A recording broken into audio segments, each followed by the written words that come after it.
Tallboys and Trackmasters is brought to you by Expert Exhaust. Expect more for your money. MTB Shock Dock, your choice for suspension needs. High Gear Success. From helping racers get sponsored to motorsports event operation and promotion, shift your passion into high gear. Track 93, the place to get ready to race. And by IADV. From routes, guided tours, and more, we'll help you get lost.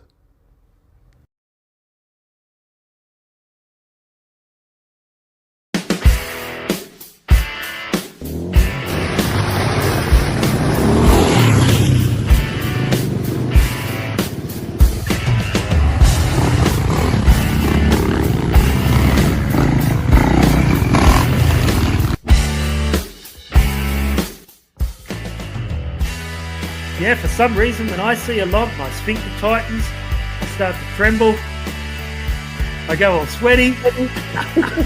I'm a big fan of the 1.5 pork chop cans, personally. You gotta make sure you get your protein and carbohydrates all in one shot. Yep. Nice looking bike. That thing would look good with a high fender too. Yes, it It's got would. the- Yeah. It's got the line. Yes, it does.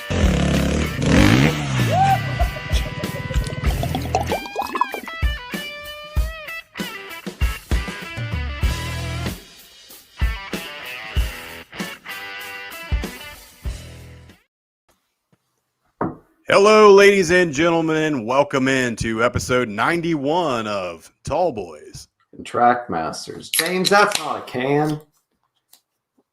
I did my best, buddy. I'm running out of beer cans now that I'm on day shift and I don't have to, moderate myself before I go to work, so to speak. I can partake in a little bit more before our show. So Your time spent on night shift would have been significantly improved if you showed up to work hammered. It would have been, but I think everyone's safety would have been in question. But my friend, how are you?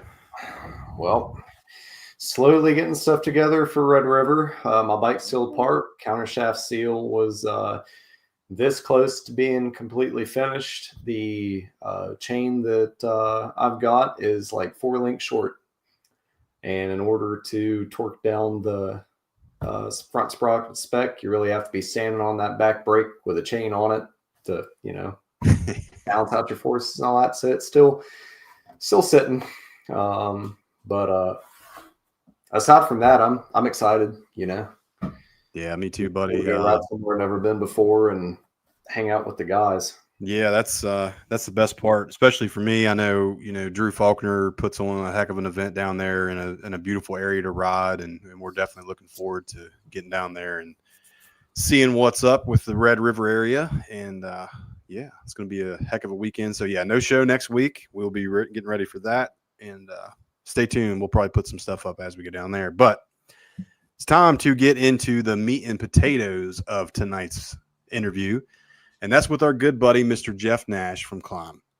Now, Mr. Jeff was an unfortunate victim of the 304 detour a few years back. And remember, he showed up and said he had a good time and wanted to help us in a better way. We had no idea who he was or what he did for a living, but we'll get into more of that now with the man himself.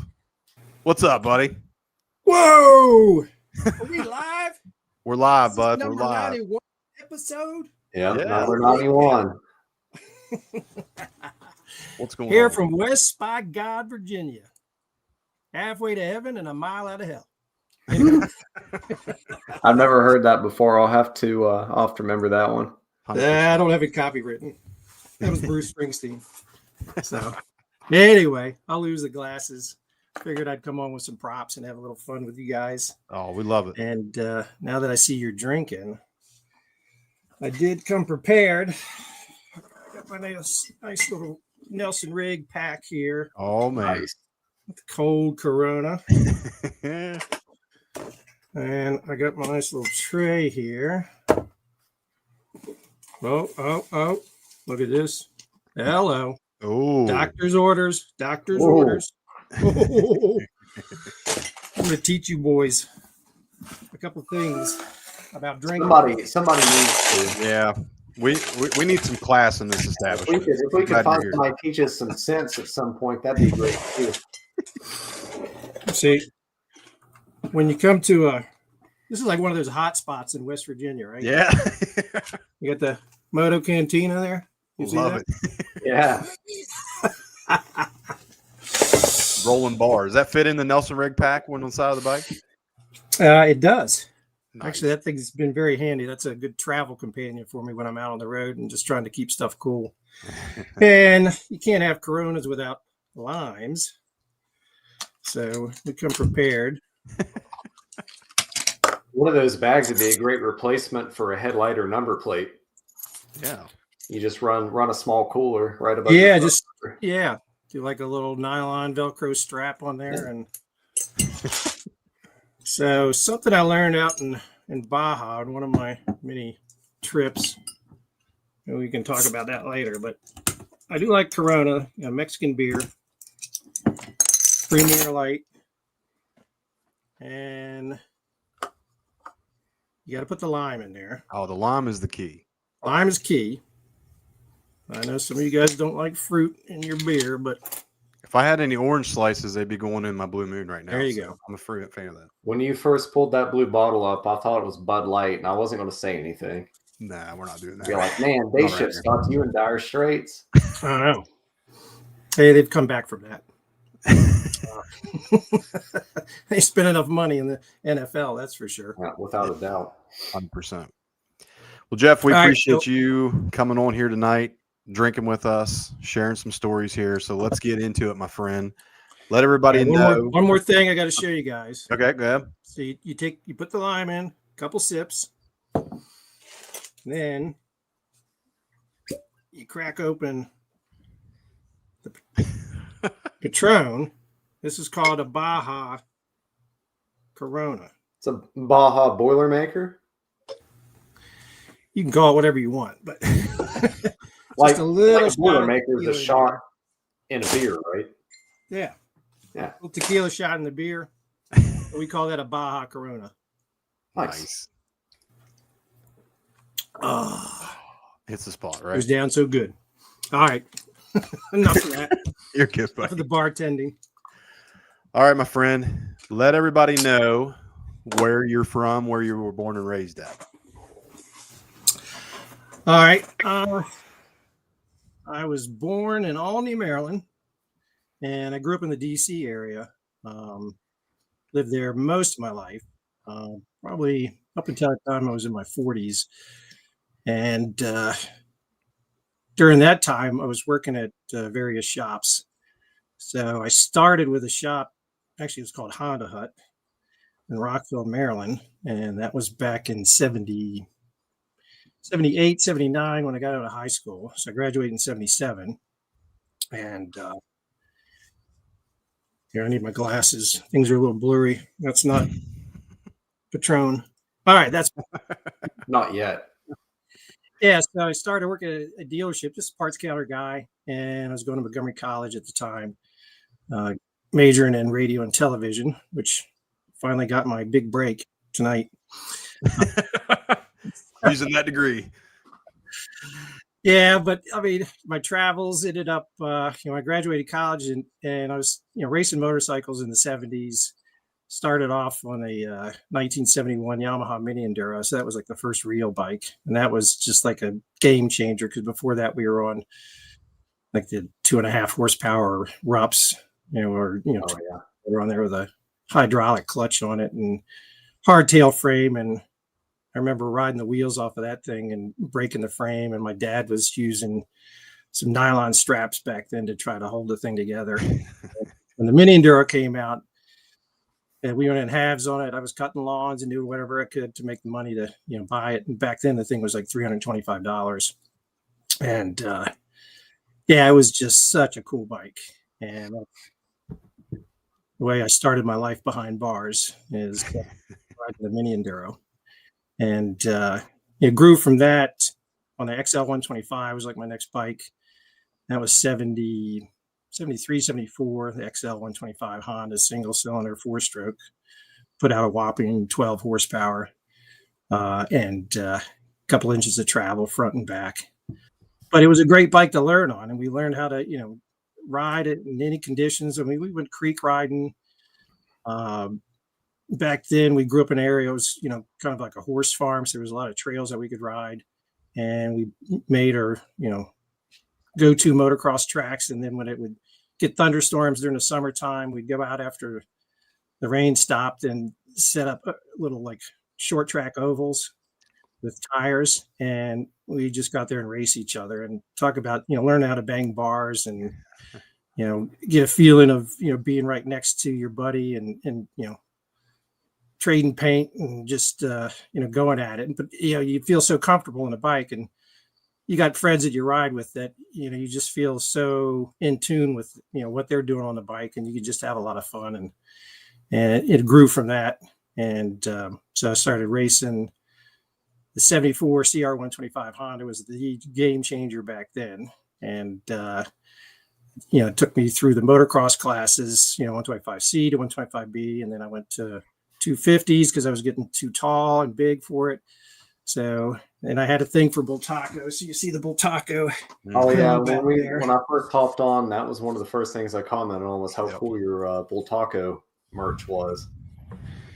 Yeah, and Bultaco, because a good buddy of mine, George Ireland, I was growing up with, he worked for Bultaco down in Virginia Beach. So that's where they were importing the bikes.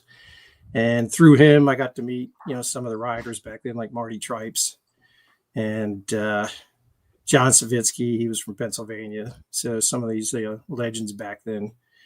And if you don't recall, Marty Tripes was like the first guy to win the LA Coliseum Supercross. Yeah. And he was, Team Honda and, a bunch of other bikes and through his history. And so that's how I got into racing with the Bultaco. And then when I went to 77 RM250 Suzuki, big fan of Roger DeCoster. And man, that bike was, again, a game changer. And so I raced that through B class and A class.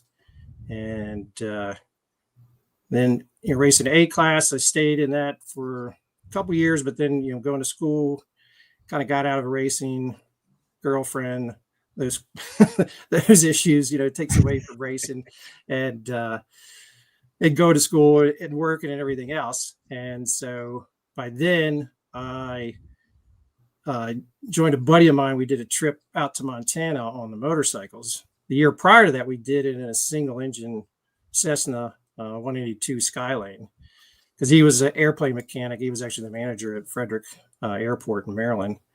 And so we borrowed a plane from the company lawyer and traded out and did a cross-country trip.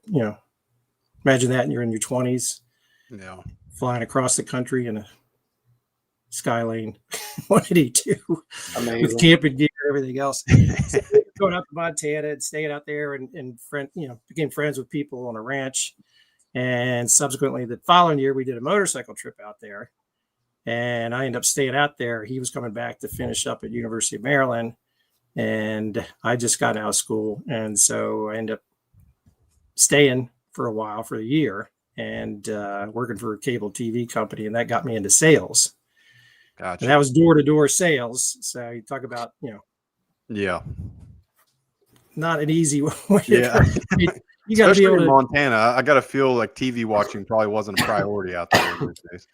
No, but cable was just coming in, and so you got to think of the timeline, because HBO was brand new, and I remember when they launched, MTV, when they played music back then, the music videos. Now it's all like game shows and reality TV, but yeah, so it was big. I mean, and I was making good money for being 21 and having a great time. And had my CB 750F out there with a Windjammer fairing on it, and had some folks that the Urick family, I could visit with them out on the ranch outside of Great Falls, and kind of the best of both worlds. So I stayed out there for a year, came back home, got homesick, and ended up going back to work in the industry and started at the dirt shop. So I hung up my dirt shop jersey back there. And that was a smaller parts accessory service shop in College Park, Maryland.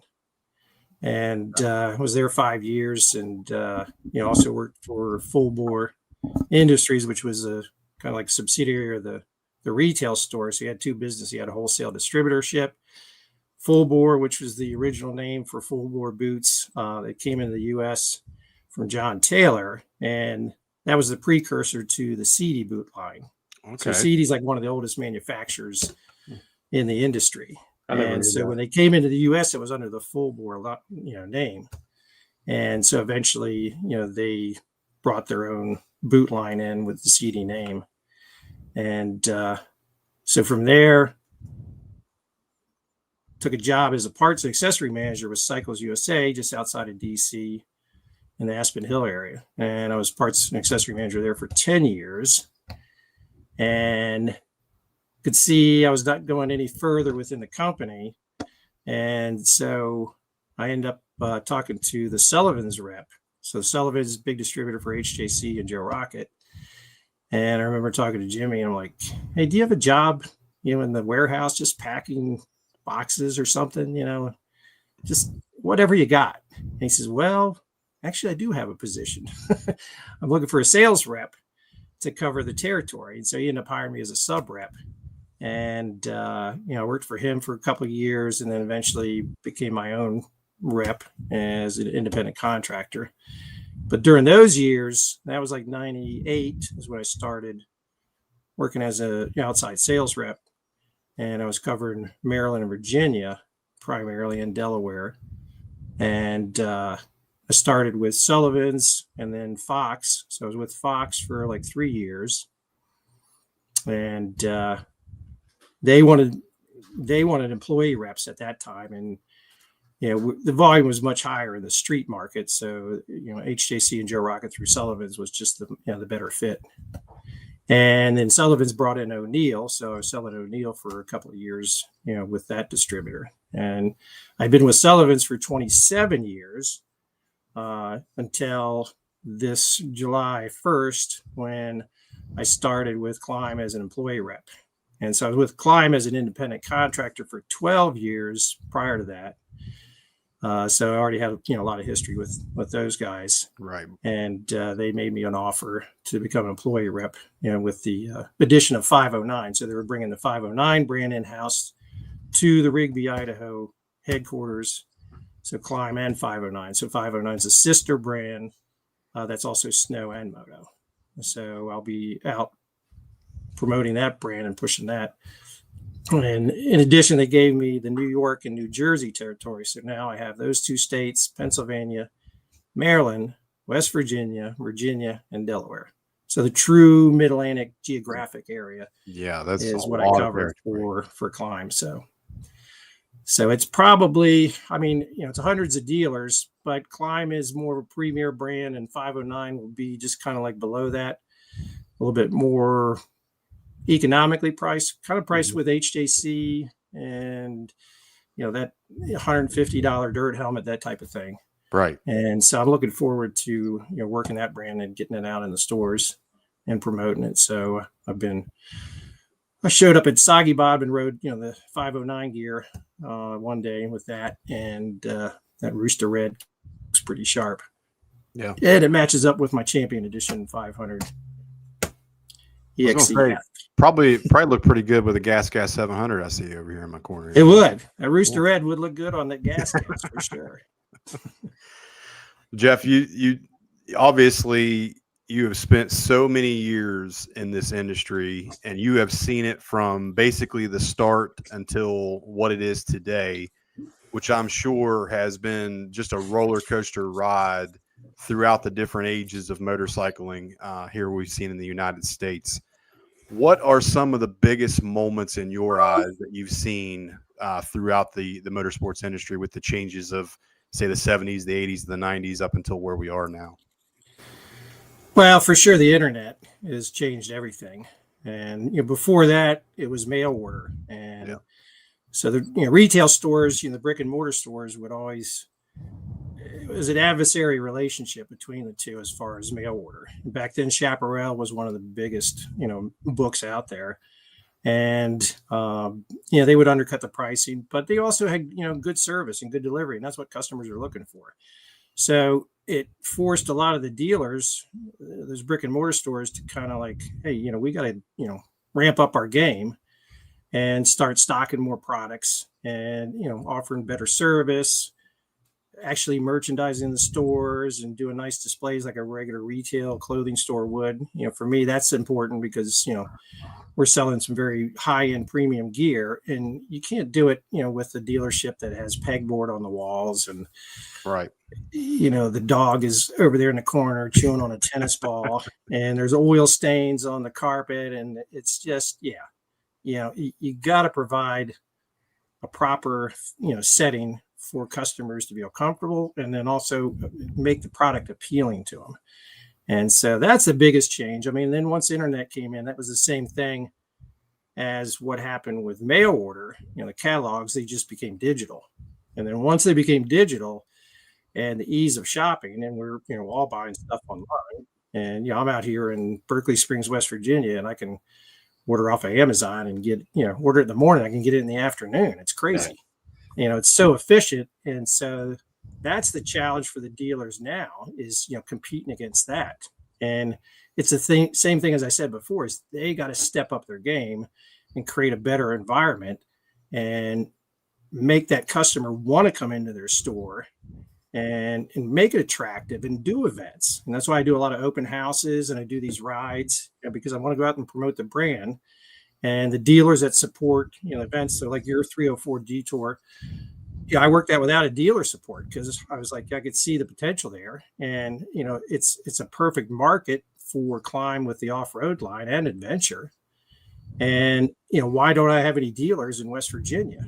Because they're afraid of the price point, or they just, it goes back to, the basic training and sales. And, I've told owners of dealerships before, I said, you can spend a lot of money on making the store look good, and that's great, and I recommend that, but you spend some money on the training and teach your personnel how to sell and just how to engage with the customer, and that employee will be more valuable than anything you could possibly put in that store as far as displays.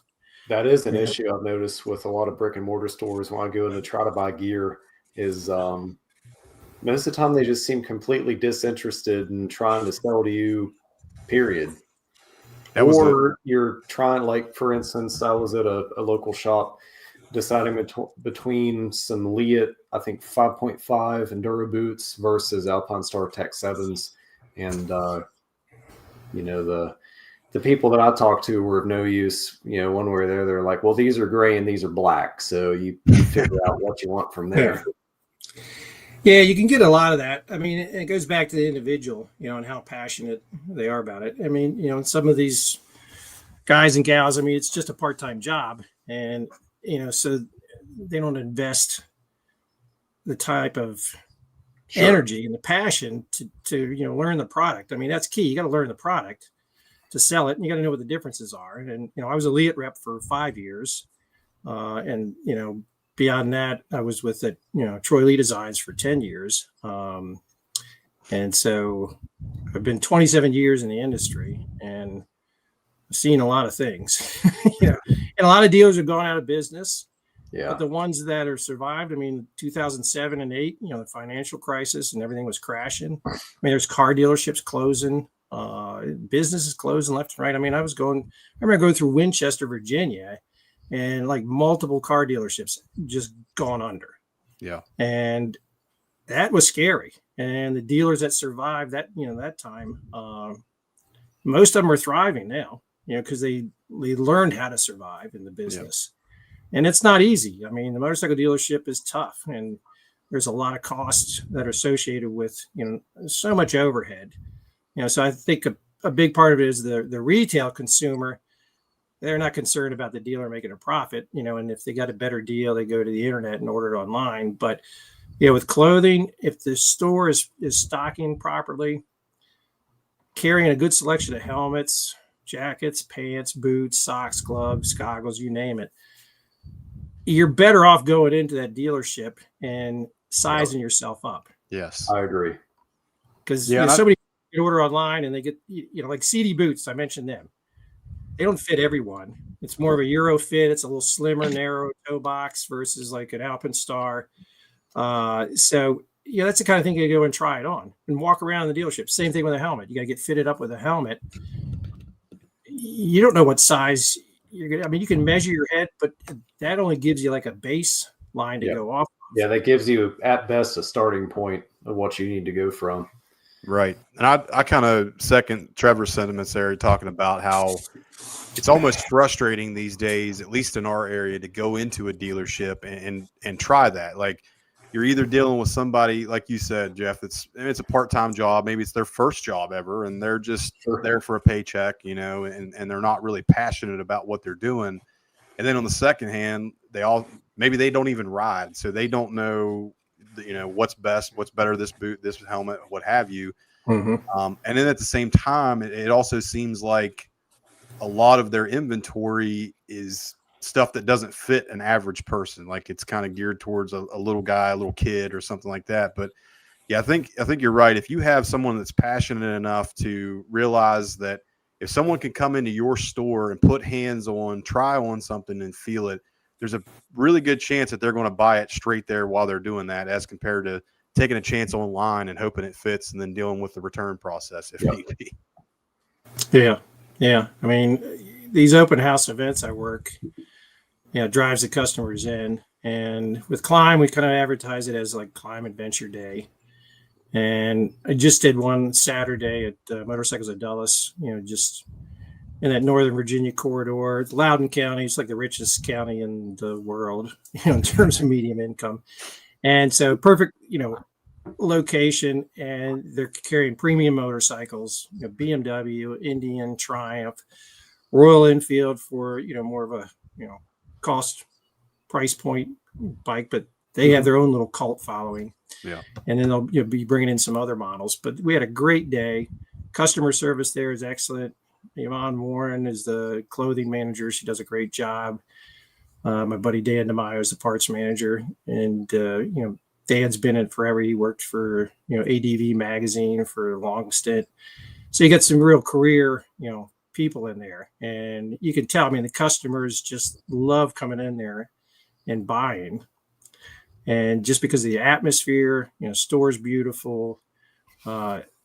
It's kind of an out of way location. It's in a warehouse complex right off the west end of the Dulles airport, but man, it brings, the customers in, and they do a great job of, selling bikes and gear. Yeah. I think that's something that you don't see a lot of anymore, and it's kind of lacking, is that aesthetic of when you walk into the dealership, that these people know what they're doing, they're passionate about what they're doing, you're going to get good service, and you're not just another number on the wall to help their sales quota. But plus, when you're getting ready to shell out that amount of money, A, for a bike, but B, for like a good quality riding outfit, you want to have confidence in the folks that you're talking to that are trying to guide your choices. Yeah. And they stock, they don't do the entire line, but we focus on like the Carlsbad jacket, pants, and the Latitude. So those two models are kind of like the sisters to each other. One of them is more adventure skew, the other one is sport touring. But it's a perfect mix for their market, because you have all the different bikes there on the showroom floor that, match up with either sport touring or adventure. Yeah. And, a lot of these guys and gals that come in there, especially the first time riders, I love working with them, trying to educate them the best I can, and, try to give them, 27 years of knowledge of, as a sales rep, and then, 40 years in the industry. Yeah. Maybe longer. so yeah. But it's gratifying for me to do that. I enjoy it, and listening to people's stories and some of the trips they plan. I'm envious of them. I've done some really cool trips over my lifetime, but this one dude I was talking to Saturday, he was buying up the gear. So he bought the whole kit. And, he did Carlsbad pant and jacket, and I think he got some boots and a helmet. and him and 2 other buddies are going to Patagonia That's awesome. next year. Nice. I mean, that's, just awesome. I mean, that's a trip I want to do, or I want to do some trips in South America. I got a buddy of mine, Juan Harmilo, a good buddy that is from Colombia. And he's a great guy, and he's done some of the videos I sent you on Baja. Yeah. And he's got his little company, Latitude Photography, does as far as a side hustle. And so he's our Colombian connection. Jeff, I was always told that if you work a job that you love and you're passionate about, you'll never work a day in your life. What is it like to combine the passion of motorcycles that you have with what you do for a living every day? I mean, does this look like work? So, no, it's fun. I mean, and I agree with that statement. I was just thinking about that today. And, it's kind of like my dad, he ran a janitorial service company and a carpet store on the side, and kind of combined that. And that was a lot, it was hard work. Yeah. I mean, I worked with him for this company for years as a kid, and his passion was ultralights. And he loved building ultralights from basically scratch and flying them. And, he finally had his dream set up where he had the airstrip in his backyard near Liberty, Pennsylvania, and Liberty Ski Resort. And I got a cool video of him flying out of his backyard and just having a blast. And so he was passionate about that. I grew up with him, and we were doing some hang gliding back in the 70s with my brother Chris. And once we got past jumping off of hills and gliding down, back then the glide ratio was like 3-to-1. So, it's not like the current hang gliders where you can just take off and soar. But once my dad and my brother Chris started jumping off High Rock, that's out near Thurmont, Maryland. That's scary. I mean, that's just, jumping off a cliff, and you got to gain enough airspeed to clear the trees. Yeah. And I just got my driver's license, so I was running the Ranchero Ford, not El Camino. Oh yeah. And running down to pick them up, but I'd watch them fly down, off a High Rock and just clear the trees and land in the farmer's field. And so, to me, I mean, that's where I got my passion for motorcycles. I like flying at ground level, not. The ultralights were just getting a little scary back then, and you were pushing it. And then once he got into motorized ultralights versus, jumping off of cliffs, that changed everything for him. Nice. So you would say that you haven't really had that burnout moment where I'm done with motorcycles, I don't like this anymore type of situation? Yeah, well, I mean, that's why I started, because when I was going to school, back in the late 70s, I was thinking, oh, the radio and television, that's cool. Be a disc jockey or something like that, or music producer or technician working a mixing board. I love music, but I don't play. So, but I do like to sing karaoke, but I told my daughter I wouldn't do it tonight. It's, I thought that was kind of the way I was going, but then I kept going back to motorcycles. And just because I love riding motorcycles, and I haven't found anything that gets me as excited. And I just rode Sunday with a buddy of mine out of Green Ridge State Forest, and just 4-hour ride, forest roads, just having a blast. And I love doing wheelies. And that's very true. I've seen multiple wheelies of yours. So yes. He's a wheelie king. Yeah. It was a hard lesson learned on that XL 125. I'll be sure to tell you, I tore up a lot of fenders and seats. But I just always enjoyed riding. And just this past Sunday, you get off the bike 4 hours, you have a beer afterwards, and kind of relive the day and the moments. And but you get that endorphin high. That's a kind of residual endorphin. Yep. That is. Kind of, I mean, you could get into this whole philosophy of, that Zen moment when you're on the bike and everything's going right and you're in tune with nature and you're just reading the terrain, and it's all those little micro adjustments that you work on the bike. And you guys know this. I mean, when you're riding, and it's like that every little nuance of the trail, there's a rock, there's a log you're going over, there's a hill climb, there's a little berm you want to hit. Unweight, weight the bike, use the suspension, throttle, clutch control. I just never found anything quite like that in terms of that physical experience. And I haven't either, and I've never found another activity that's that engaging. I mean, on a bike, all of your limbs are doing something. The entirety of your body is doing something. And one of my favorite things about riding is, the mental focus and everything actually quiets the mind. Yeah, for sure, Trevor. I mean, it's like, if you're having a bad day or a bad mood or something and stressing out about, work or money, whatever it is, you go out and ride it. I mean, it just kind of wipes the slate clean and you're just feeling great at the end of the day, and kind of puts everything in perspective, and to a point where you can focus on, problems that you have. I find, better. I mean, just, kind of like relaxing your mind, get out there and just, and going back to that, getting in tune with nature. There was a funny little beta motorcycle. So I got into trials riding back in the 70s too. And that's been a big part of my life, riding trials. And Max, my dog, my border collie, is a big part of my life. He's trying to get in the door right now. He wants some screen time. He wants that Patron. Come on, buddy. All right, come on. You want to be a star? Come on. There's my boy. Hey, buddy. First dog on the show. You want to stay active, get a border collie. Yeah, I had one when I was a kid. They are active dogs. Oh, my God. This guy. He will run me. I had to throw, before the podcast, I had to go outside and throw the Frisbee for like 15 minutes just to wear him out.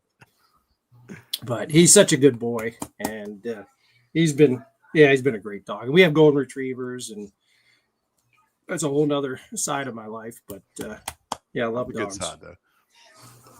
Jeff, I really appreciate what you're saying about, those moments where just everything comes together for you when you're out there on the bike. Like, the bike's working exactly how it's supposed to. The trail is awesome. The flow is fantastic. Yeah. Like, I've ridden motorcycles since I was 7 years old, and I'm not going to sit here and say that every time has been like that. There's been lots of bad times I've had on a motorcycle as well, but I can really count on my hand maybe 10 to 15 times where I've been in that Zen zone, and there's just nothing like it. It seems like I'm always chasing that high again.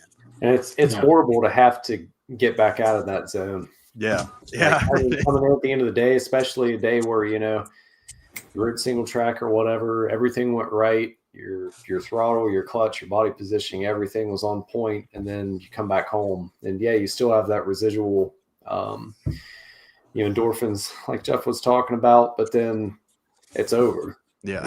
And now you're back to reality. Yeah. That's the bad part. That's the part. And, even worse, if you go right on Sunday, you get up and go to work the next day. Yeah. Yeah.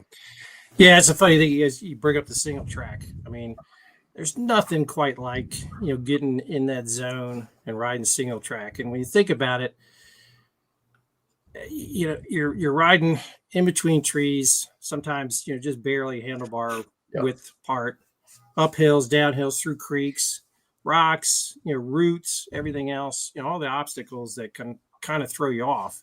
Yeah. And the ability to kind of like read that terrain and, click it up another gear and go a little bit faster. And yeah, I mean, we've all had close calls. I mean, we've clipped some trees in the past and, and had some crashes. Yeah. That's part of dirt bike riding.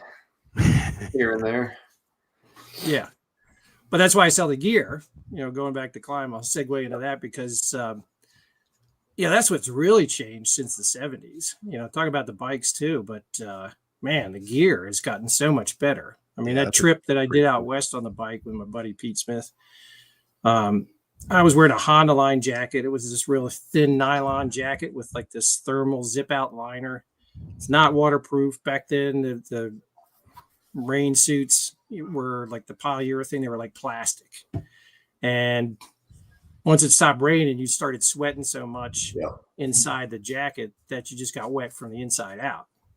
And with the advances in Gore-Tex, with Klim, and they really pushed that to the forefront. And that made a huge difference because that breathable membrane and, making it more comfortable. And their whole business and their philosophy is, make that ride more enjoyable, more comfortable. And so, when I started with Klim, that company started off in the snowmobile industry. And I'll give you a little background story to them as far as, as Justin Summers started the company right out of college or going to college. He was selling T-shirts, and he was like, well, I need to, do better than T-shirts. And so he saw a need for it in Idaho at the ski resorts.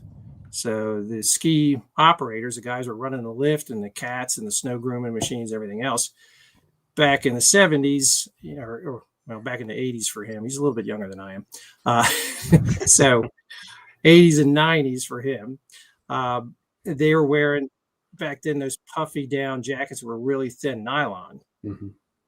And he saw these guys wearing the gear, but they were all taped up with duct tape on the sleeves because they were just falling apart, because these guys were active and they were out, grooming trails and, just doing everything that was required to run a ski, resort. And so he saw the need for it, and he built some really tough early Klim jackets, the aggressive sled wear. And that was, some thicker nylon and with some, base insulation, and it just took off from there, and so he started working the shows, little 10x10 booth at the snow shows with the grid wall set up and, sell a couple hundred pieces here and there. And then the business kept growing from there. And as a company, they just keep advancing and innovating their product line. So it's, the Gore-Tex was kind of like the first big partner with Klim. And then it became, D3O Armor, mm-hmm. and then Super Fabric for some of the higher end products. And the different textiles, the different Cordura nylons, the different thicknesses, and, the snow side, the 3M Thinsulate insulation, and it just grew from that. And so that company impresses me because the innovation that they instill in their research and development department, I mean, it's just top notch. And we're kind of going through a transition phase. So like the old guard is getting phased out and the new generation's taking over. And I'm actually probably one of the oldest sales reps for Klim right now. But I told him I'd give him another 5 years as an employee rep and maybe longer. And so I'm 65 right now, so I can go until 70 and just figure out, stay active. I want to keep riding until, I can't throw a leg over a bike anymore. Yeah. Well, that's the hope of pretty much every passionate rider. Yeah. Yeah, I'd like to be that guy that inspires them, because I mean, these events like your 304 Detour and the Blackwater Adventure Rally I just did with Chris Burke and his crew.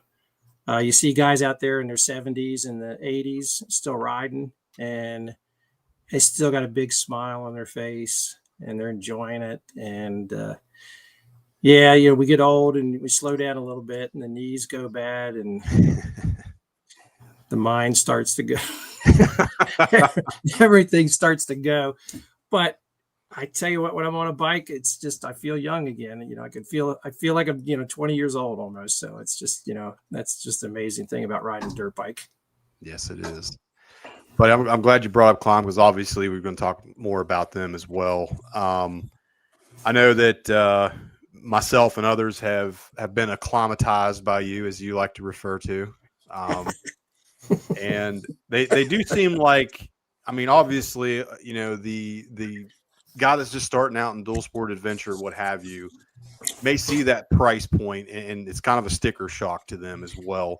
What would you say to those people that think maybe, it's just too much money for something like that? Cry once. Cry once, buy once. Cry once and buy once. No, I mean, there's truth to that statement.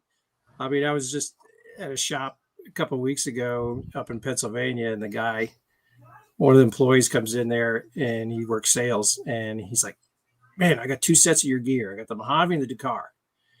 And I've been racing enduros and hare scrambles for the last couple of years. I can't wear this stuff out. I mean, he says, I ride with my other buddies and their jerseys rip up and fall apart, after one ride. And the truth behind that is it's the way we make the gear. I mean, it goes back to, the tensile strength of the fabric, as far as that tear strength. Mm-hmm. And that's a big concern with Klim. And then how you pattern the gear as far as the pants. I mean, if you look at our pants and look at all of the different seams, and there's stretch panels built into it.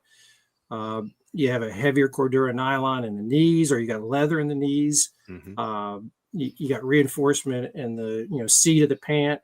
The jerseys, especially like the Dakar and the Mojave, they're not the polyester mesh like most companies do, because that's less expensive, but they're actually nylon perforated through the sleeve on the arms and reinforced in the elbows, and that holds up when you're banging your bars against trees and brush and briars and everything else. And that's where you see the polyester jerseys, where you get a branch or a briar come across it, and that material pills up. Tears it. And so anytime you see that, it's basically when the fabric degrades, it'll leave like a white trail or trace on it. Yeah. And that's weakening that fabric. Yeah. And so if you look at any of the nylon jerseys, we make a polyester jersey, polyester spandex blend on the XC Pro Gear and the XC Light. And that's a little bit lighter weight, but that Dakar and Mojave is the full perforated pant and jersey combo. And you can get that in the boot and out, over the boot, depending on what you like. But that's super durable. I mean, I got a pair that I'm wearing for the last, 2 to 3 years now. And I need to change it just because I'm the Klim rep. And then, James, you bought my old set. I did buy your old set. And that's what I was going to get into real quick was obviously I've been riding racing since I was 7 years old. I'm 35 now. I've ran every combo of gear set that you can possibly imagine. But that set that I bought off you, I wore Saturday at the 304 Detour. And then I also wore it at the last 24 Hours of Appalachia event down in Hinton. And that was the most comfortable set of moto pants and jersey that I've ever had in my entire life. So I will attest to the comfort of Klim. I broke it in for you. I mean, that was that was a key point, right? that's a 5-year-old set you bought from me, and it still brand new. Yeah, and most of the gear, I mean, because it goes back to the level of the thickness of the material, but it's not just the thickness. I go back to that tear strength and the rating on it and the abrasion tests that we do. I mean, there's all types of research that we do. I mean, working with Gore-Tex, and there's some changes coming with Gore-Tex for next year because of the PFAS issue. Yeah. My joke is, I'm 65. I don't PFAS that much anymore. But but that's the forever chemicals.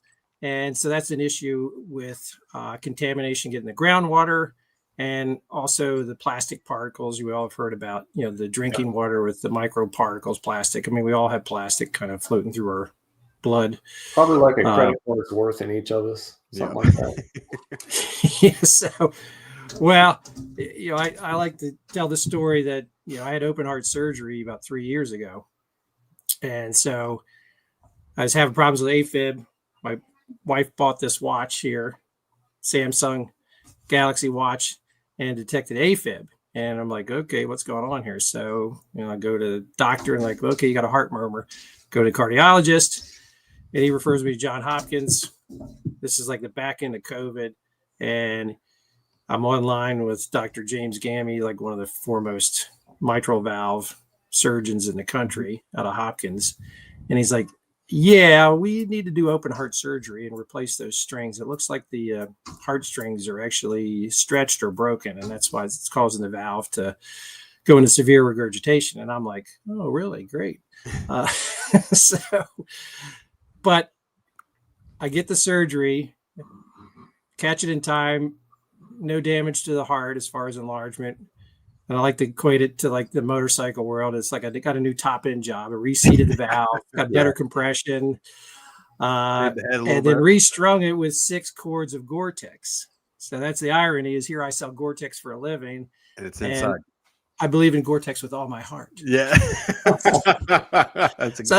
my sales line when I'm out there, pushing it. So that's fantastic. Well, I think really quickly that's going to lead us into one of our favorite interview segments, and that is the 6-pack.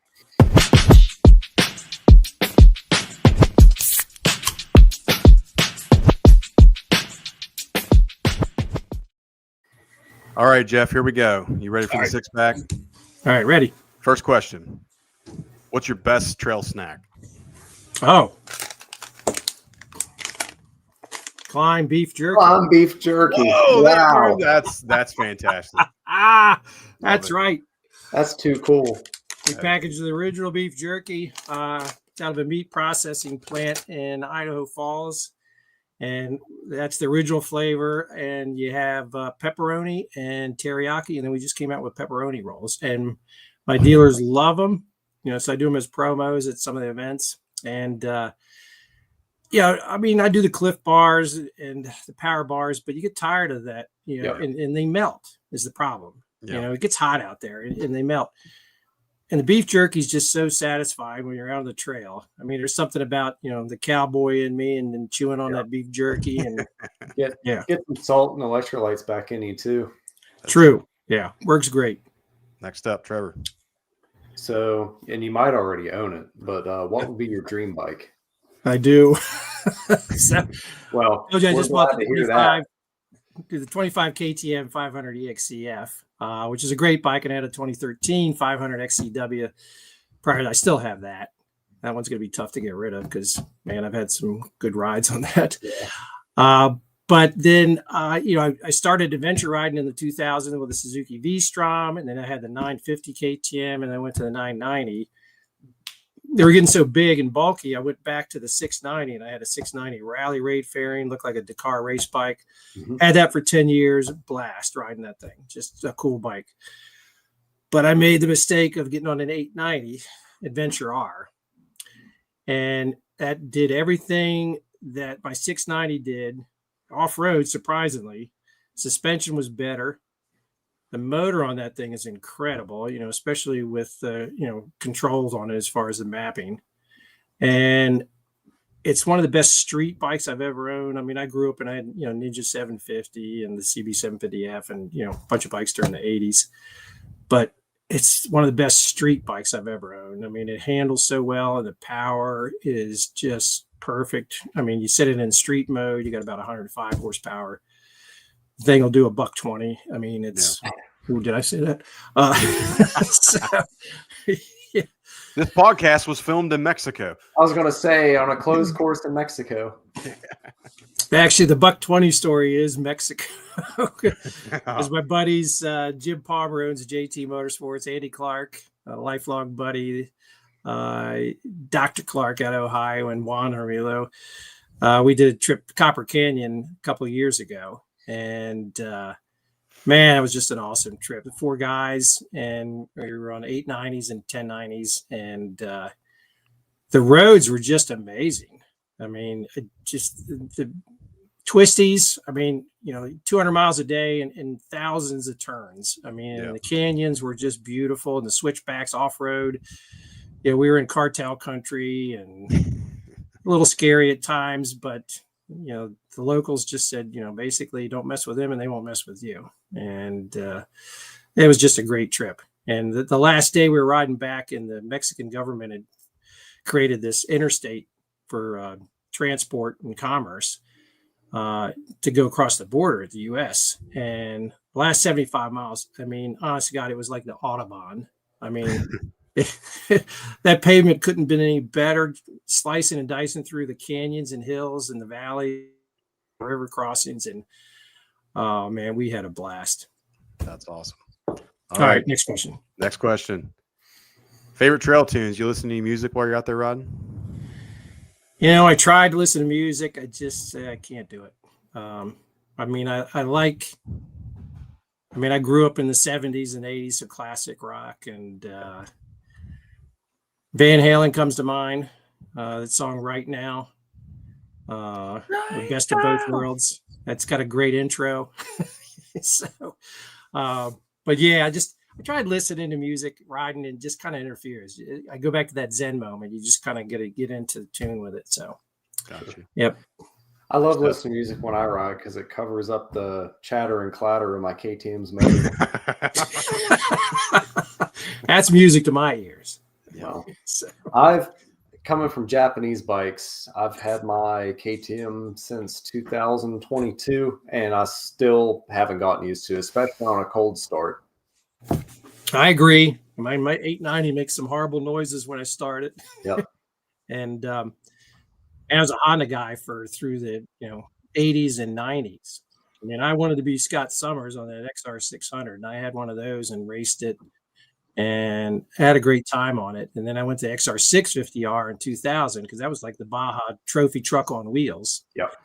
To the point, me and a buddy of mine who's now living in Montana, we bought one together, and I had it here for a couple of years. And then after my heart surgery, I shipped it out to him, and he still has it. But it's 2001 XR 650R. Hell of a bike. Yeah.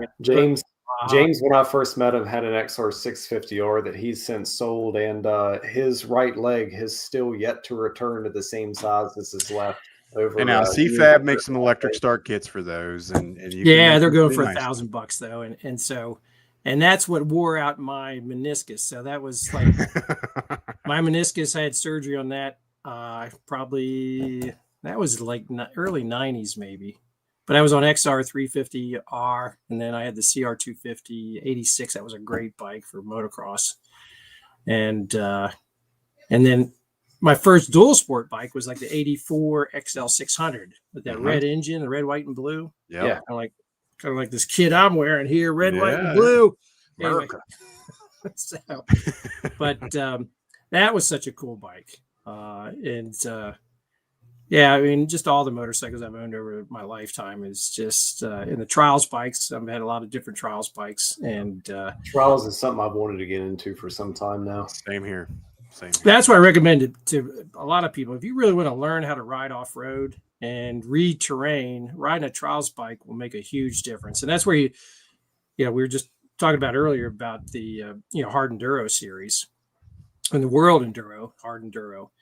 And Graham Jarvis, winning that event. And, I've worked with a buddy of mine, Adam Kellum, who owns Wayne Cycle, and he sponsored Graham on one of the rides just after the Tennessee knockout a couple of years ago. Probably more like 10 years now. Graham was a younger man.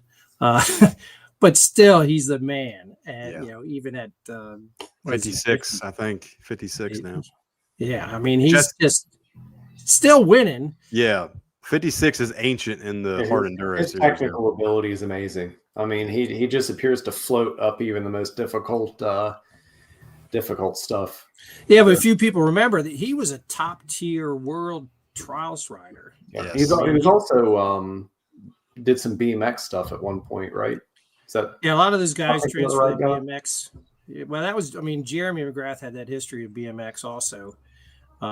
But Graham, he was a world-class trials rider and top 3 in the world for a couple of years.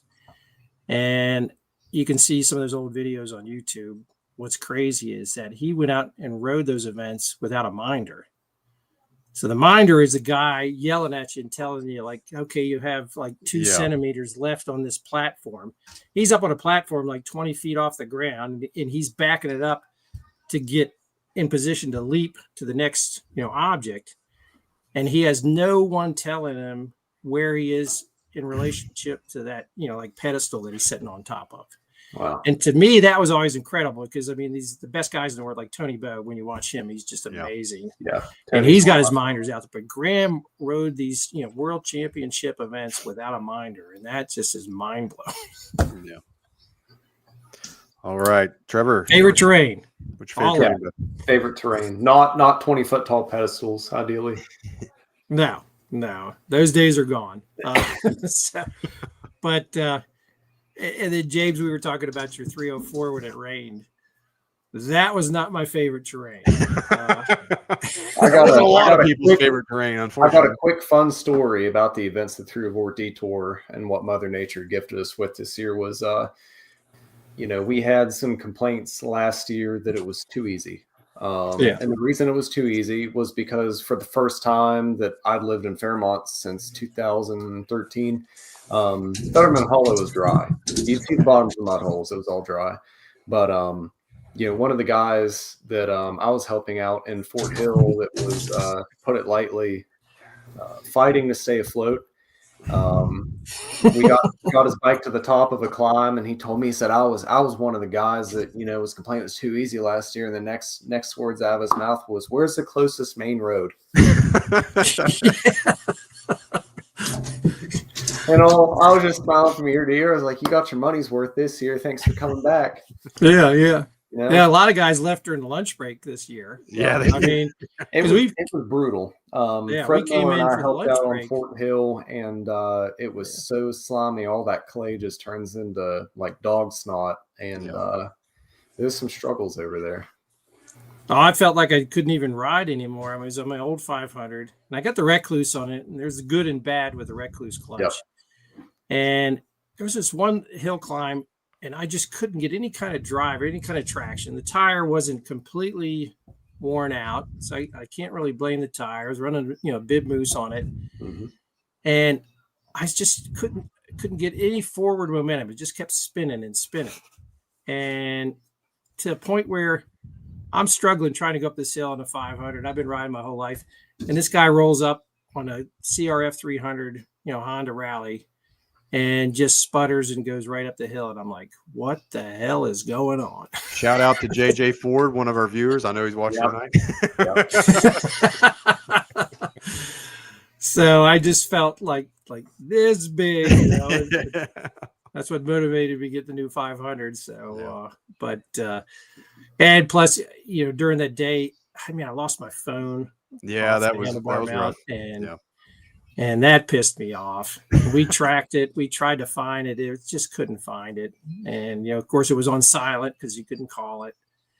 And so I just gave up on it. And, we went back for the lunch break and just kind of like reset my mind and just like, okay, let's just, enjoy the rest of the day and go out riding. And we had a blast, the second part of the day.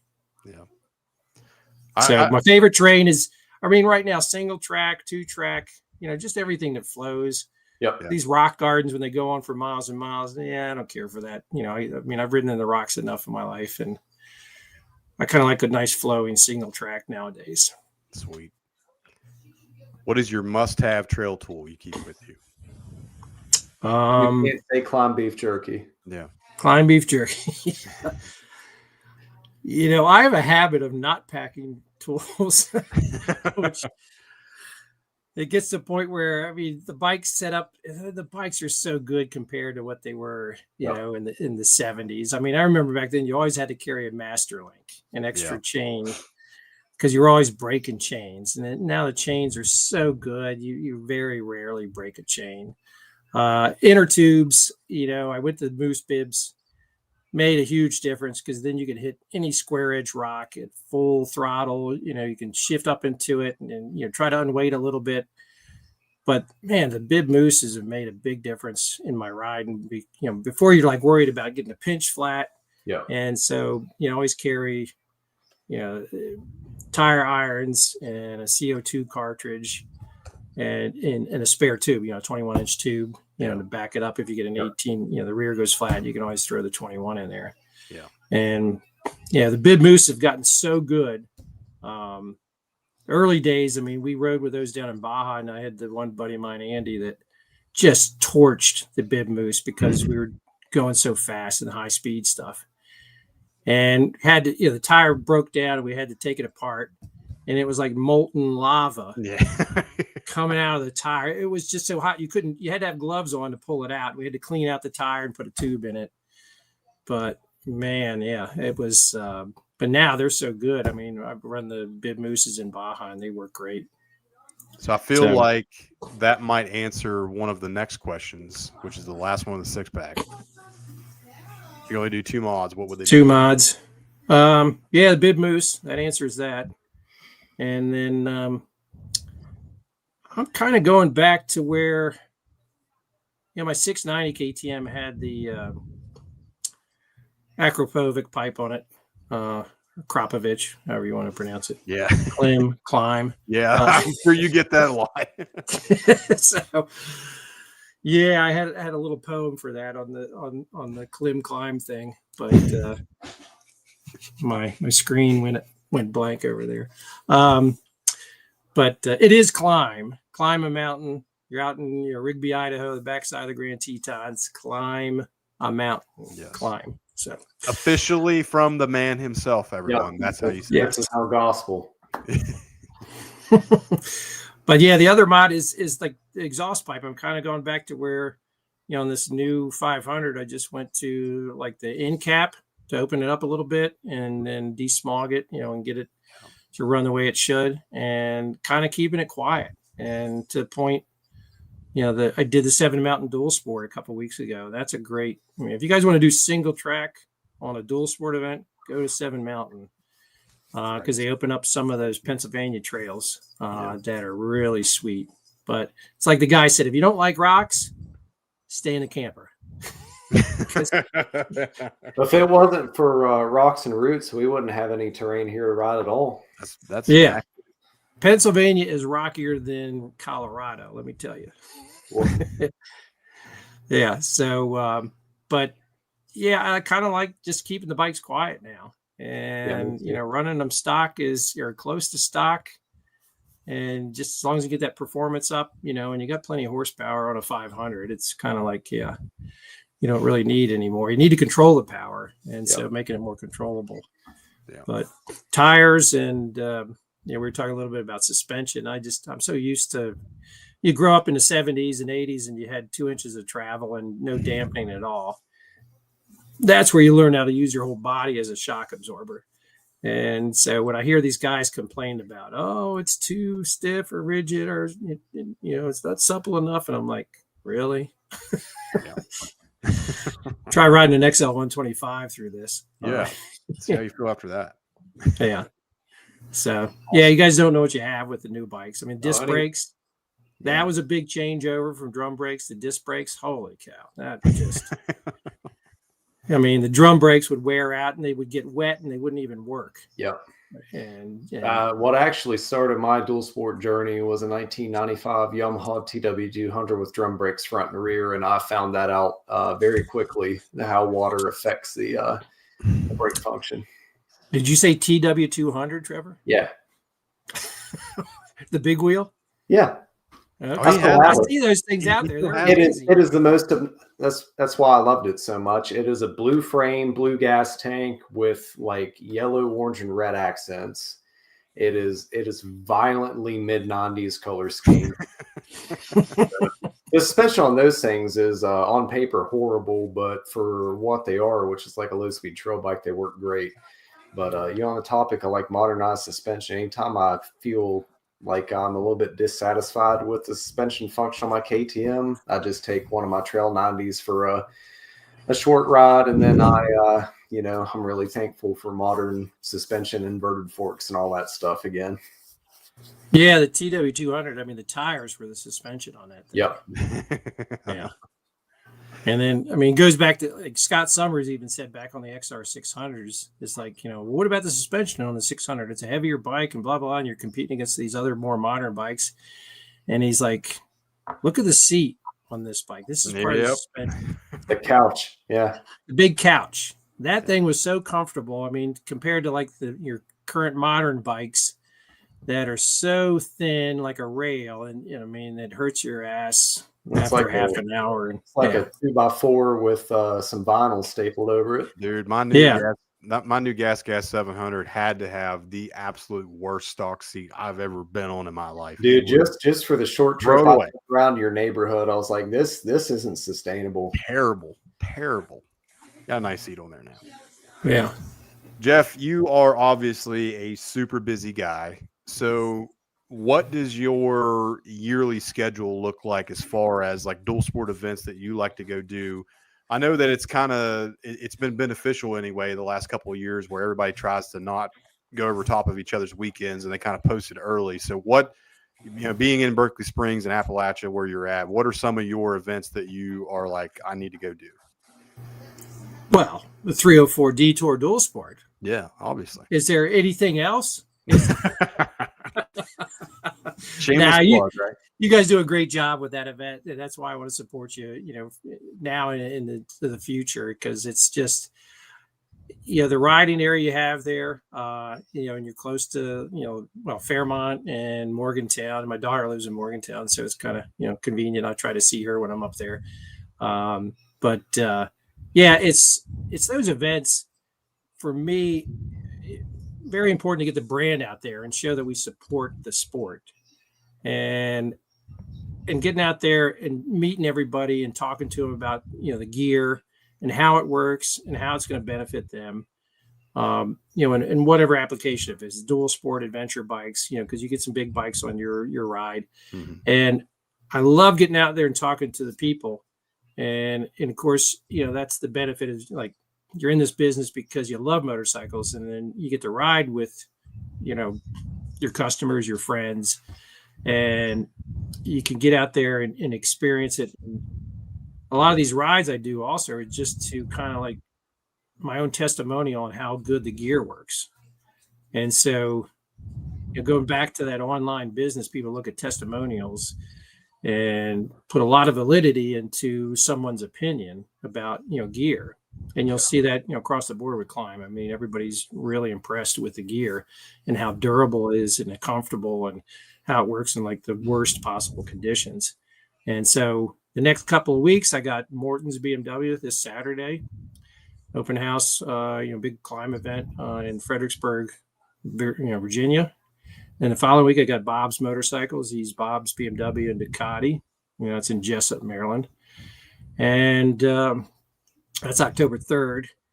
And then with the New York edition of my territory, I'm going up to New Hampshire for the Epping Snow Show. That's like a Thursday through Sunday snow, like sled neck event with grass drags. Yeah. You got the grass drags, you got the water cross. So they're actually racing across the lake. They got a pontoon boat out there with a crane to pull them out because they're going to sink if you let off the throttle. Yeah. So it's just like total crazy. So that's going to be my big kind of initiation in the snow culture, because right now I only had about 3 or 4 snow accounts in Pennsylvania. So picking up New York, and it's kind of funny. New York's primarily snow apparel, and that's where Klim got its start, and it's still, it's almost 50-50 as far as business, and because we don't live in the snow belt, that snow apparel market is just huge. Yeah. And right now for Klim, it's like 50-50. And it seems like it's going to lean towards more moto, but we were projecting it to change over more moto in the last year or two, and we had bad snow seasons in the East, but anytime you get snow, then that business comes back. So, But it's so dependent on the weather. Yeah.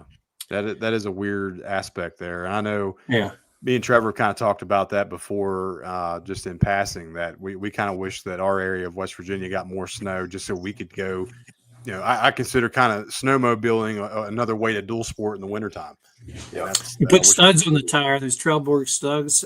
Man, back in the day, we just did sheet metal screws and zapping them in the knobs, but that made a huge.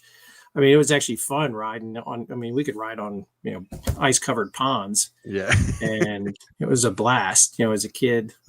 And you have the skates on, the hockey skates on, and you use them as outriggers. But then if you went off the corner of the tire and you lost that rivet, whoosh, there you went. So the next event, I got Green Ridge Dual Sport coming up that October 18th. That's the Green Ridge State Forest in Maryland, Orleans, Maryland, at the Ridge Rider Campground. And that's a Western Motorcycle Club that puts that on. That's my backyard, and 100 miles of forest roads and just a fun ride. Nice. Well, I think that, let's see, there was a couple other things I wanted to touch on. Man, we didn't play any videos. Well, I'm going to get to that here in a minute. we got a different little aspect than had to layer down tonight. But Yeah. Obviously all the years that you've had in the motorsports industry, what would you say to somebody that's wanting to get their feet wet in this industry? It takes a lot of perseverance. I mean, that's true of anything in life. You're going to have setbacks. You're going to have obstacles, and it's, for me, it was kind of like, what was the next thing I wanted to do? It was parts manager for 10 years, and that became a stepping stone to becoming an outside sales rep. And I could, inside of me, I wanted more out of the industry. And so, once I became a sales rep, and you got to get out there and engage, your customer and the people, and you got to get your personality out there on display. And for some people, that's uncomfortable. And you guys are doing a great job with the podcast and getting out there and then doing the events and meeting and greeting people, and finding out what they want. Because essentially, when you put on that dual sport event, that's a customer for you guys. Yeah. It's just not a guy or girl showing up to ride. I mean, it's a customer. And so you got to take care of them. And I've talked about your event over the years where it's so well marked that, I was joking with you where you spray paint the road on the turns. It's like, does the state of West Virginia allow that? They don't care. We had explicit permission from, at the time, Jim Justice's chief cabinet member. Now he said, let me tell you, and just tell you this, I will let FDSR do what they want. You want to spray Patrick paint Morrison the road might be outside Bob Evans? You spray paint the road outside Bob Evans. That's right. Me and Baby Dog said it's okay. Baby dog. But yeah, so I mean, and it goes back to, what you give is what you receive ultimately, and not to get too philosophical on life, but it's true. And you work hard, you play hard, and you kind of reap the benefits eventually. And sometimes it doesn't happen overnight, and sometimes it feels like it took a decade or something for make it happen. But you keep moving forward. And I look at everything that I've done in my past as kind of like a stepping stone to where I am now. So right now with Klim, becoming an employee rep was a good move for me. And it's a company that I respect and enjoy working for. And I can see their future is, still very bright. And, with all the innovation and changes within the company, because everything is fluid, that as far as it's, one thing you can, depend on in life is change. Yeah. And if you can't adapt to change, then that's a big setback. And that's, that's a hard way to, hard life to live. And so if you can adapt to change and, make yourself,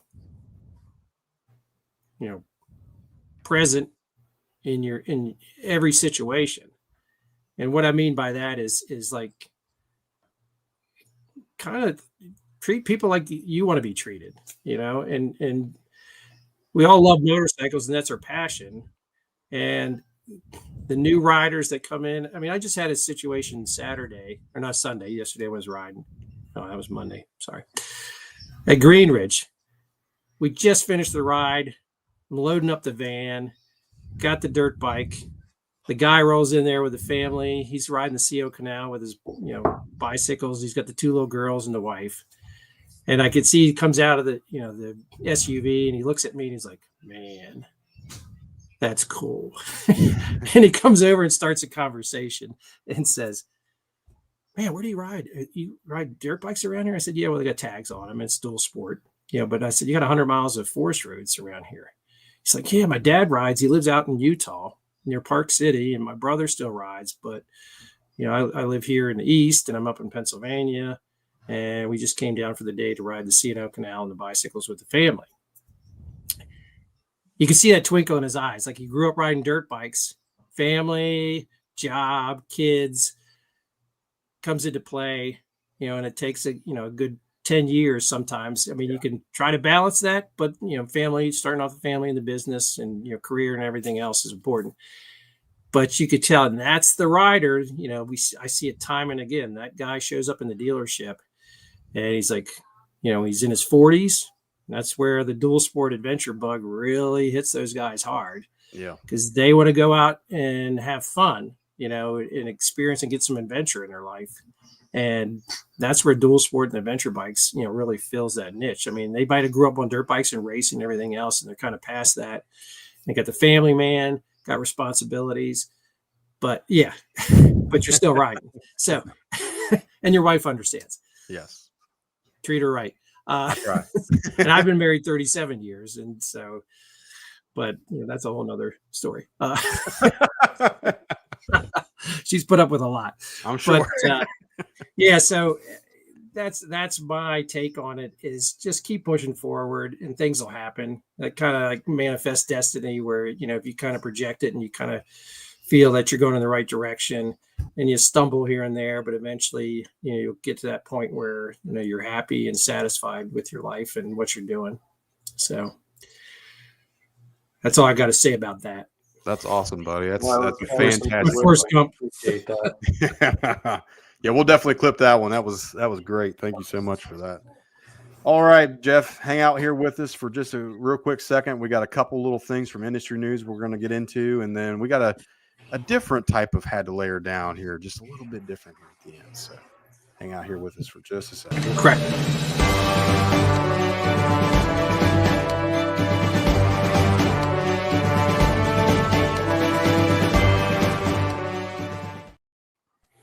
Trevor, you sent this to me. I added to industry news. I know you're already pissed off about it, but here we go. Yamaha has unveiled a new dual sport motorcycle. Anybody that's watched this show aware that I've been begging for a Yamaha WR300R for quite some time now, and I get everything except a WR300R.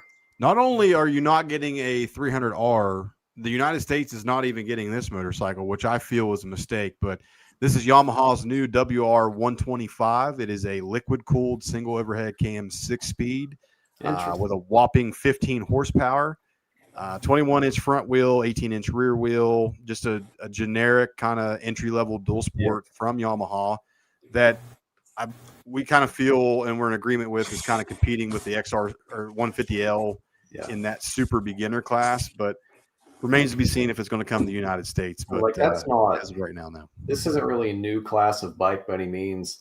Like over in Australia, New Zealand, etc. That's pretty much what an ag bike is, like an agricultural bike. Typically either air cooled or liquid cooled, 125cc. Now 4 strokes. Back in the day, they would have been 2 strokes, but same general principle: lightweight, small displacement, ease of maintenance is one of the big selling points too. Yep. And the last bit of industry news tonight. Welcome back to a long lost helmet brand here to the United States, and that's Aero Helmets. Jeff, you may have been representing these guys, I'm not sure, down your long illustrious career, but they've been out of the United States for a few years. They are coming back now. They have a dual sport helmet, a pure off-road helmet, and a street helmet. I believe the street is the Matrix, the Commander, and I'm sure what the other one was. But Dennis Block has taken the reins of the U.S. distribution for this Italian brand with their 3 new offerings. The Commander 2 is the dual sport and adventure helmet. The Aviator 3 is the off-road helmet. And like I said, the Matrix is the street helmet. So another helmet option coming back to the United States. Yeah, I was independent contractor with them for just the beginning of this year, and then I had to give it up because of the Klim employee rep deal. But real nice helmet line, and I like the Italian history of the brand, and everything Italian is just gorgeous. I mean, it's kind of like art, and so they do build a really nice helmet. Yeah, that's good stuff. All right, so we usually end the show with a little bit had to layer down, but Jeff was kind enough to send me some video clips of some pretty good stuff. And The first one I want to share with you all here tonight is, I think if you listened to the show here earlier, we were talking about how he's an absolute wheelie king. Well, Jeff, take us through where this is here that you're riding a wheelie through. All right, this is Track and Trail, the Seven Mountain Dual Sport. And so Austin Helm, the guy who's the sales manager, general manager up there, great little shop right on the BDR trail. So they get a lot of riders coming in, and they support the Seven Mountain Dual Sport, which has been going on for 31 years now. And they serve lunch. So this is the lunch break, and they have the ride go through the dealership and out through the service department. So I came in and I grabbed Austin. I said, hey, video this. I want to come in here and wheelie through there. And you can see that smooth kind of. So there's a $30,000 gold wing sitting right there. That is fantastic. So I wanted to make sure that I didn't do something stupid. Yeah. and that would have been the worst as far as taking out a road bike. I would have been out of the industry if that happened. Oh, we don't want that. Let's see. This is one, I believe this was taken by our good buddy Richard Crosby at one of the 304 detours here. I believe this was last year. No, that was Evelyn Sullivan. Oh yeah, Pat and Evelyn, yeah. Evelyn and Patrick Sullivan. So that's what your secret is, to get such great mileage out of a front tire. Yeah, just ride it on the rear wheel the entire time, right? Yeah, that was a blast. That's a fun event for sure. I love that creek ride that you guys always set up in there. It's like, oh yeah, I grew up doing that. It was like one of the longest. I told you before, it's like the longest creek ride I think I've ever done in my life. Yeah, that's what we like. Well, it's actually the name of it. That's Oil Well Hollow. Oil Hollow. See, there was. Did you send me else here? Yeah, the Baja clips are kind of long. Yeah, so I'll go ahead and we'll share this to the Tallboys and Trackmasters page. But yeah, let's talk about that really quickly. I did get to watch some of the clips there, but obviously me and Trevor, Baja's on our bucket list. I'm sure it's on a lot of people's bucket list. So talk about that video series and your trip to Baja there, and we will also obviously share that to the page as well.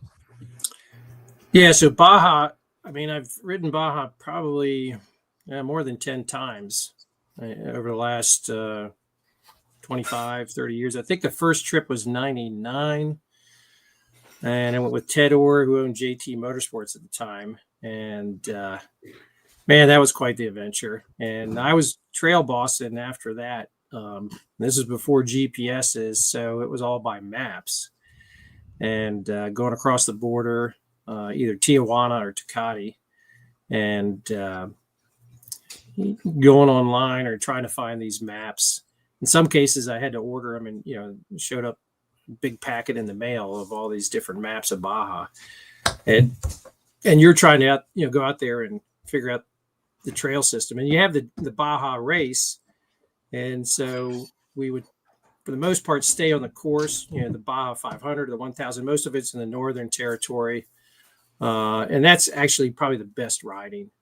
And but to be able to ride, along the Pacific Ocean on the beach, and it's so different than the U.S. I mean, it's kind of like you have that freedom to do what you want to do on a dirt bike, but then if you get into trouble, you don't have any freedoms.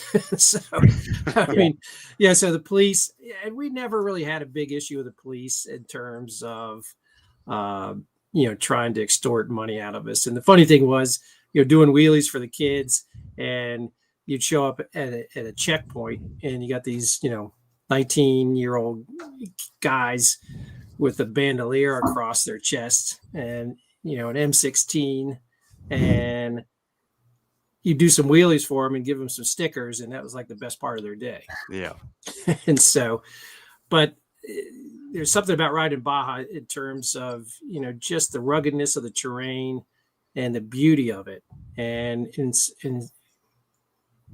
the separation from, populations and cities and everything else. I mean, you're in some very remote regions in that country, and and you're on your own. I mean, it becomes a survival run. And we've had some, where we've actually had to repair some guys along the trail. I mean, I was telling you about my good friend, Dr. Clark. We stitched up our friend Johnny Johnson on the side of the trail. He'd sliced open his knee. He was wearing a knee brace, and he came off the bike, and one of those serrated foot pegs went right through the knee brace and sliced him open. And I've done I remember that. Andy putting so many stitches in his knee that he couldn't remember how many he put in there. And I got a lot of stories from those days. But it always brings you back. And my one buddy Chuck Batt, who's led a bunch of trips recently, and he's going out this winter. And they just did a trip from Tecate to all the way down to La Paz and Cabo last year. I couldn't make it on that one, but you got to prepare for everything. And even as well prepared you can be, you got to be able to adjust to things. I mean, just stuff happens out on the trail, as you know, and when you're, far away from any kind of civilization or help, you got to improvise. I mean, I had to put a guy's fingertip back on after he fell over and sliced it open on a foot peg where the handlebar came down, and he gets up and he's jumping up and down, and he's got the glove is all mangled and spewing blood out. And I take the glove off, and his fingertip is dangling there. And I field dressed him right there, and it was pouring rain at that time. And we had to circle back to the town that we just left, about 12 miles back on the trail. And by then it was just monsoon conditions. And I go into this little town and emergency, por favor, doctor, and I could only do enough Spanish. I can go to the bathroom, find a meal, and order a beer. Yeah. But we find a clinic, and the guy goes in there, and a fingertip is separated behind the fingernail, and the bone is sticking out. And they bring in a doctor. These two gals are working in the pharmacy, and they get a doctor in there 10 minutes. He comes in there, he speaks no English, and he's motioning to clip it off. And the guy is a chiropractor as his profession. He's like, no, I need my hands. So he sews the finger. Couldn't have done a better job. That fish hook had to go through the fingernail, sewed the fingertip back on. I mean, there was just a little bit of skin on it. And he sews it back on, and it starts pinking up. It gets blood flow. So we wrap it, put a splint on it. I go next door to the pharmacy, Quanta Cuesta, how much? And the doctor kind of goes like this, and then the girl says $100. $100 for the gauze, the splint, the surgery, and the painkillers. Yeah, you'd be in it for a solid 10K over. Oh, yeah. Yeah, at least. So we double back to the hotel we stayed the night before, Pirates Cove, famous place along the Pacific coast. And we get this guy comfortable because he's getting a little shocky and everything else and freaking out. And so we let's give him some painkillers and, a shot of tequila and put him to bed. And we didn't have any gear with us as far as dressing. So we were just in our, riding underwear, and we invade this restaurant, and they gear up the kitchen, and the waitresses, my buddy Dave Rose is doing Mexican karaoke. So I told you I like karaoke. And, and so it turns into just a total drinking fest. And so we get this guy back on the road and head up to San Diego the next day. Him and another guy escorts him in there, and we continue riding. And the guy gets to San Diego, and he goes to the emergency room.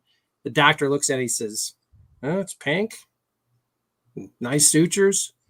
Couldn't have done a better job myself. How much he charge you?" And he said, $100. He said, "I would have charged you 10,000." Yeah. So yeah, I mean, it's just, that's the kind of stuff that happens in Baja. You just got to get ready for it. Cause I mean, it can be, cruel too. I mean, it's no joke as far as, wear the right gear, stay protected. And, I remember Malcolm Smith say, ride 50% of your speed there, because that's the best course of action. Don't go too fast, because you come around a turn and there could be a I mean, me and my riding buddy, we came around this turn and we were going at it, racing side by side, fourth gear, flying on this dirt Jeep road, and come around this like cliffside. And all of a sudden there's like one of this big Mercedes, like cargo trucks. Oh yeah. And the three Mexicans in the cab. And then we just would like this around. I mean, we can laugh about it now, but I mean, in that situation, you just got to be prepared for anything that can happen. So that is awesome. But it's fun. You guys, I recommend it. I mean, hook up with one of the cookie cutter tours, Baja Bounds or Adventures. There's Tim Morton is the one we did. And he, you just show up with your gear bag and you got, CR 450s, CRF 450s and ready to go. And they take care of everything. You got the hotels and it was much easier to do it than what we did back in the early days, where we were our own tour guides. Yeah. But it's a lot safer too. So those guys got chase trucks and everything else. And you hop off the bike and they clean the air filter and adjust the chain and get it, ready for the next day. You just go in and have yourself a Corona. Right, so if we brought Arthur with us, he could do the same amount of maintenance he does to his own bike. Zero. Yeah, see, he was made for that trip. Yeah. All right. Yeah. Got a couple of comments from some guys here tonight. We appreciate everybody tuning in, and make sure you give us a like and a follow if you could. That helps the channel out. First up, Riding Dirty 86, which is our good buddy, Mr. Greg Blakey. He says, Motorcycles of Dulles is great. Hang on, just a page opened up on my thing. Kind of far from me, but they host a bunch of demo days for all their bike brands, bikes, and breakfast events. Jim Courage says, thank goodness on the pass on the karaoke. That's my brother-in-law, so he's experienced it. And my buddy Luke Swartz says, first thing he changed on his 700 was the seat, and he misses his XRs. Yeah, Trevor, I had seat concepts on mine. Yeah, that's pretty well what I have on mine. Trevor, anything else for Jeff? I mean, we could go on for longer, but I'm sure we can. And it's the thing about being a salesman. You keep talking, you don't know when to shut up. We'll definitely get you back on the show again here, buddy. And just for sure, we'd like to hear more riding stories. Absolutely, we'll definitely make that happen. That on any Sunday poster back there, I hosted the 50-year anniversary at the Berkeley Springs Star Theater back in 2021, was it? Something like that. 2021, yeah. And Malcolm Smith and On Any Sunday, that movie was a huge influence on me as a kid. And I saw it in the theater, in 71. Got the mini Enduro and, it just changed my life. And that, he passed away in November last year. Yeah. And I got to ride with him 3 times over the course of my life, as a parts manager. Tucker Rocky owned the MSR brand, and they did some MSR rides. And so I did one. The first one was at Maddow Cycle with Bud Maddow up in Pennsylvania. And then the second one was up in New England, like Western Massachusetts. And then the last one I rode with Malcolm was in Kentucky. And that was a lot of fun because I was riding with him and he was in front of me talking about, music. Trevor, I was playing the On Any Sunday soundtrack in my head, following Malcolm Smith in Kentucky single track. And then he crashes in front of me because it was muddy. And he said the bike setup wasn't right. And, so here I'm picking up Malcolm Smith off the ground. He's my, childhood hero. And I mean, talk about, life and the surprises that it can bring you. I mean, it was just one of those moments that, here I'm going back to when I was like, 11-year-old kid watching him up on the big screen, and Malcolm Smith was like the man. Yeah. Along with Burt Lawwell and Steve McQueen and, all those guys to me were heroes. And so to ride with Malcolm and, see your hero and talk to your hero. And to me, that was, one of the highlights of my career in my life, just doing that. That is fantastic. Fantastic experience for sure. Yes, sir. Jeff, I'm sure you've got some people that you'd like to thank for your journey so far. So I'll give you this opportunity to do so. My wife, my kids, you know, I mean, it's family, you know, I mean, when you think about it, and, you know, someone that supports you, and, you know, and, you know, I'll give you a shout out to you and your wife as far as, you know, her working that event, you know, 304 and putting in that kind of dedication. And so, you know, that's what it, you know, boils down to, is your family and your friends and the memories that you can take with you, you know, in terms of, you know, you can have all the physical or material things in life, but, you know, it's family and friends. And my, you know, daughter just got married last year. We had a big wedding out in Morgantown, and welcoming our new son-in-law, Brandon, and my daughter, Samantha. And, you know, growing up, my daughter was always, you know, loving motorcycles and enjoyed it, and worked with Racer X for a stint, and did she actually traveled the Outdoor National Series for a season, selling Racer X subscriptions. And then I was telling you guys earlier about this past Budds Creek, we did the Hayden Deegan Danger Zone tent, you know, hospitality tent. And so we got to work, you know, with the Deegan family. She got me in there, and, you know, Brandon and Sam just did a great job helping out the family, and, you know, making sure that everybody was satisfied, you know, in terms of, because you're spending money to be in this hospitality tent. And Sam, I could tell that, I mean, here is, you know, your daughter, and she's like, she has that combination of my wife, Debbie, and myself. And my wife's a hell of a salesperson, kicks my ass. She's scary, but seeing your daughter and all those influences that you have with your children, and teaching them right and growing up, it just, you know, watching her working with the Deegan family, and here is, you know, the hottest kid in motocross right now. And damn, he shouldn't have, you know, tried to take out Joe Shimoda. That was like karma with a broken collarbone. Yeah, absolutely. Yeah. And I don't know if, you know, they were thinking, oh, Metal Militia had that big jersey on there, and he wanted to be, you know, like, you know, pushing that brand.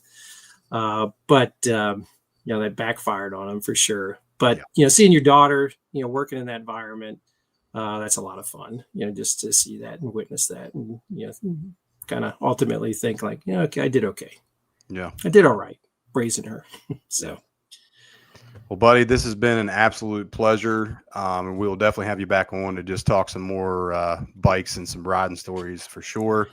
I could go on forever. That's perfectly fine with us. Hold on. I got a second one here I didn't even open up. We got to go to work tomorrow. I know. Yeah, I got to get on the road and head out to Eastern Shore and see some dealers out there, and then go up in Pennsylvania, and then, you know, so I'm going to be on the road for the next couple of days. But you know, I want to take time with you guys. You know, I think this is worthwhile. We appreciate it. We really do. Anytime that we can get a motorsports marketing and, you know, sales rep legend of the industry on, it's going to be a good episode. And not only that, a good episode, but a good talk with a friend. We appreciate everything that you do for us, my friend. And I think with that, that's going to do it for us tonight on episode 91 of Tallboys and Trackmasters. Thanks, everyone. We'll catch you next time. See you guys. Keep riding and happy trails.